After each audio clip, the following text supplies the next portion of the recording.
today I will be giving you a speech on why you should vaccinate yourself and your children.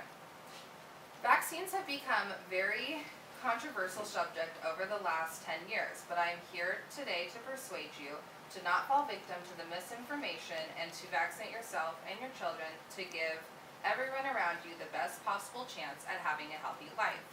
In this speech, you will learn about what vaccines are for and how they work, the vaccines currently available for people to get, common vaccines people receive, why vaccinations do not cause harm and that herd immunity is not enough to keep everyone safe, and how you can get vaccines for you and your family.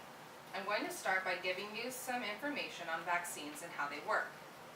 Vaccines are used to teach your body how to protect itself from a specific virus. Vaccines expose your body to that virus, and it's a very small amount so that the bacteria has been weakened and is safe to be in your body. Because your body has been exposed to that bacteria before, if you come across it again later in life, your immune system will understand how to fight it off. If you do contract the virus, the effects on your body will be much less than without a vaccine.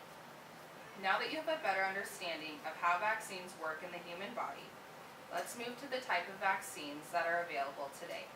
According to the U.S. National Library of Medicine, there are currently 4 different types of vaccines available.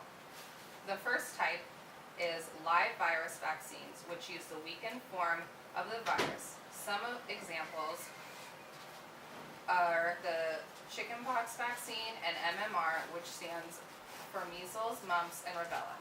The second is killed vaccines, or in other words, is inactivated vaccines, which are another type available. Toxoid vaccines are made of toxins from bacteria, but not the bacteria itself. Some toxoid vaccines that are available are the tetanus and the diphtheria vaccine. Lastly, biosynthetic vaccines are made up of man-made bacteria that mimics the actual bacteria and are similar to it. The vaccine for influenza type B is a biosynthetic vaccine. It is important for people to be aware of what they're putting in their bodies and what it does for them. With more people knowledgeable about vaccines, it should not be a question on whether or not to get vaccinated. Why would anyone want to let their body stay susceptible to life-threatening diseases? The U.S. National Library of Medicine also provides a list of common vaccines people can get. It is as follows: chickenpox, Tdap immunization, hepatitis A, hepatitis B, the HIV, HPV vaccine, influenza vaccine, MMR, polio, Tdap, and tetanus. Now that we know the facts about what vaccines are for, and the different types available, I urge you to vaccinate yourself and your family. Here are some facts from vaccinesprocon.org, which prove that the pros outweigh the cons when it comes to getting vaccinated. Vaccines do not harm people, and herd immunity is not enough to keep the entire community safe. As a matter of fact, before we were vaccinated people, outbreak of disease was a huge concern in the United States. For example, in the 1950s, polio was considered one of the most feared diseases, and outbreaks of polio caused more than 15,000 cases of paralysis each year in the U.S. Now, because of vaccines, we do not have to live in constant fear.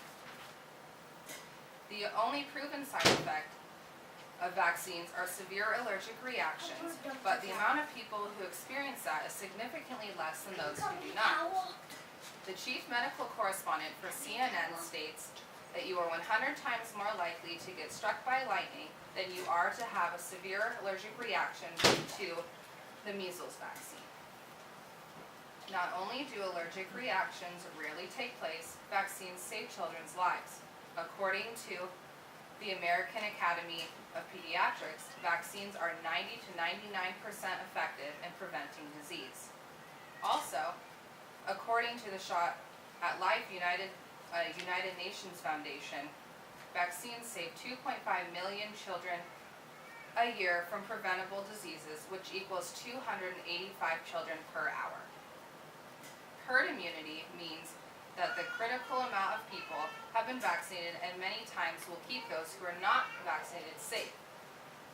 But this is not always enough.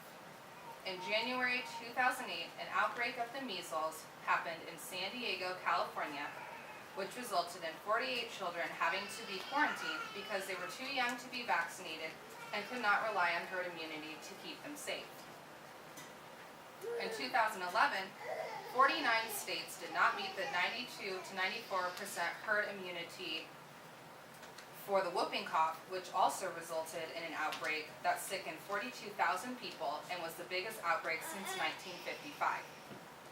Because of the examples I provided here, I am sure you're interested in how to get vaccines for you and your family.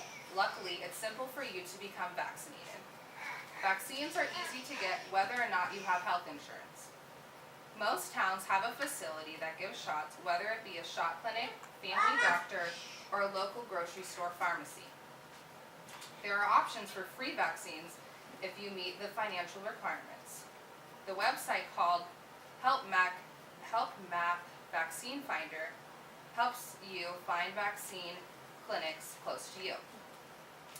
After listening to this speech, we have covered what vaccines are, what different kinds are available, common vaccines for adults and children, what side effects are really possible, along with why herd immunity is not enough to keep everyone safe, and lastly, how easy it is to get you and your family vaccinated.